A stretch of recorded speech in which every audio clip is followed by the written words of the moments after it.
آج کا یہ تقریری مقابلہ دارالعلوم عالیہ کے طلباء کے مابین یوم آزادی پاکستان کے پرمسرت موقع پر منعقد کیا گیا۔ تمام طلباء نے بڑے جوش خروش سے اس میں حصہ لیا، جیسے کہ ان کی تقاریر سے یہ بات بالکل واضح ہے۔ اردو میں تقاریر کرنے والوں نے اردو میں اپنی فن اور مہارت کا مظاہرہ کیا،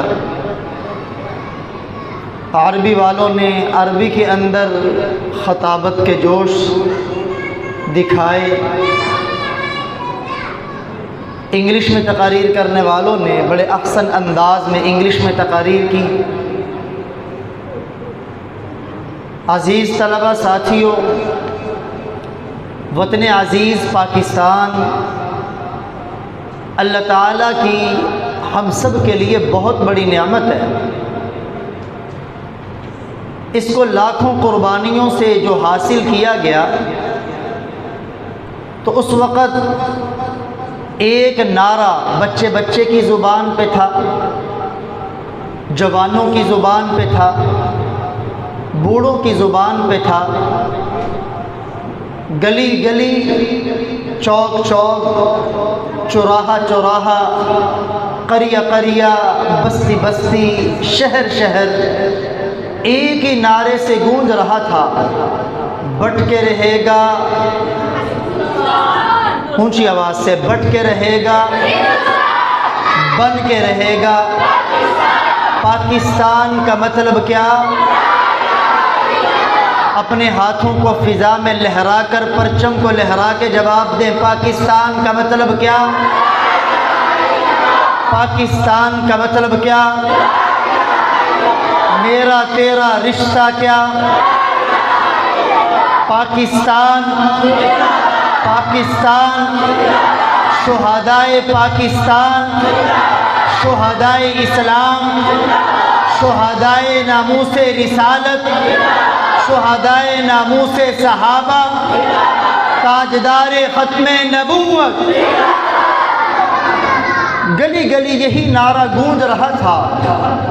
یہ وہ نعرہ تھا جس نعرے نے بوڑھے کو جوان کر دیا۔ عورت صنف نازک تھی، اس کی صنف نازک کو بلا کے اسے مردوں کے شانہ بشانہ کر دیا۔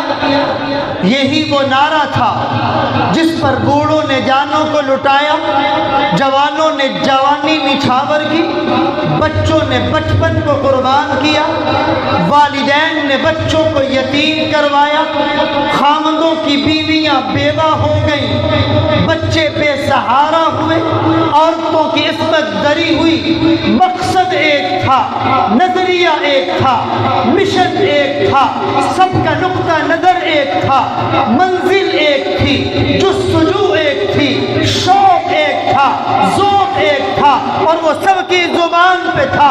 پاکستان کا مطلب کیا؟ پاکستان کا مطلب کیا؟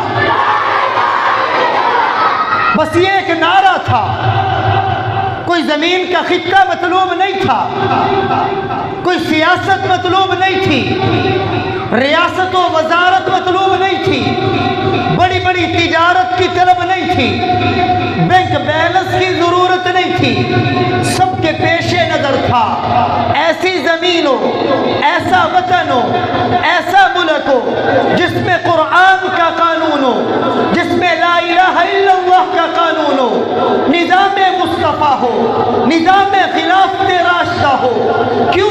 کیونکہ دنیا میں امن، دنیا میں چین، دنیا میں سکون اگر کوئی چیز لا سکتی ہے تو وہ لا الہ الا اللہ کا نظام ہے۔ کون سا نظام ہے؟ اسی کے لیے قربانیاں تھیں، اسی کے لیے جانوں کے نذرانے تھے۔ علماء نے اپنے آپ کو توپوں کے سامنے بند کر اپنی جانوں کی قربانی کو قبول کیا۔ مقصد لا الہ الا اللہ۔ علماء کو ہر درخت کے اوپر سولی پہ لٹکایا گیا۔ مقصد ہاتھوں کو لہرا کے، مقصد میری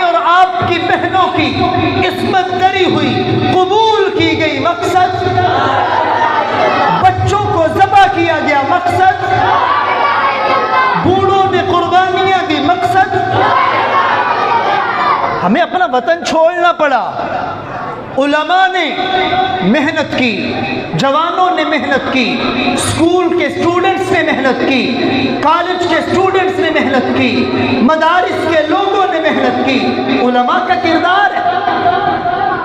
اب کیسے کہتے ہیں علماء کا کردار نہیں؟ یہی تو بات تھی جب قائد اعظم محمد علی جناح مرحوم سے پوچھا گیا آپ اسلام کی بات کرتے ہیں، لا الہ الا اللہ کی بات کرتے ہیں، کہ ہندوستان کا کوئی عالم آپ کے ساتھ ہے؟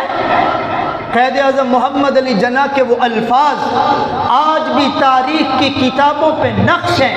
قائد اعظم محمد علی جناح نے فرمایا تھا میرے ساتھ بر صغیر کا، ہندوستان کا ایک ایسا عالم دین ہے، پورے ہندوستان کے علماء کو ترازو کے ایک پلڑے میں رکھا جائے، ان کی فقاہت کو، ان کے علم کو، ان کی دیانت کو، ان کے تقوی کو، ان کے شیخ الحدیث ہونے کو، محدثوں کو، مؤرخوں کو، خطباء کو، مصنفین کو، مؤلفین کو ترازو کے ایک پلڑے میں رکھا جائے، اور ہندوستان کے اس عالم کو ترازو کے دوسرے پلڑے میں رکھا جائے. خدا کی قسم وہ اکیلا عالم تمام علماء پہ باری ہے.